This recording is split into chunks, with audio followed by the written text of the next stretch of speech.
Praise the Lord. இன்றைக்கு கர்த்தர் உங்களுக்கு கொடுக்குறதான வார்த்தை என்னன்னு பார்த்தீங்கன்னா, எரேமியா 1வது அதிகாரம் 8வது வசனத்தில் இப்படியாய் வாசிக்கிறோம். உன்னை காக்கும்படிக்கு நான் உன்னுடனே இருக்கிறேன்.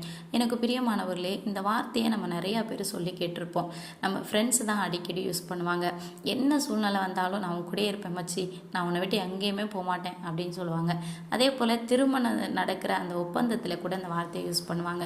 எந்த சூழ்நிலையுமே, வாழ்வாக இருந்தாலும் தாழ்வாக இருந்தாலும் துக்கமாக இருந்தாலும் சந்தோஷமாக இருந்தாலும் எல்லா சூழ்நிலையிலும் நான் அவங்க கூட இருப்பேன்னு சொல்லுவாங்க. எனக்கு பிரியமானவர்களே, அவங்க சொல்கிறது ஒரு வேளை சரியாக இருக்கலாம், அவங்க இருக்கணும்னு முயற்சி பண்ணலாம்.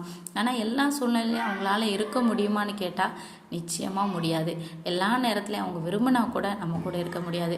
அப்போ எந்த சூழ்நிலை வந்தாலும், அது எங்கே நான் இருந்தாலும் என்னோடு கூட இருக்கிறது யார் அப்படின்னு பார்த்தா கர்த்தர் மாத்திரம்தான். அதனால தான் அவர் சொல்கிறாரு, நான் உன்னோடு இருக்கிறேன்னு. எல்லா சூழ்நிலையுமே அவர் உங்களோடு கூட இருக்கிறார்.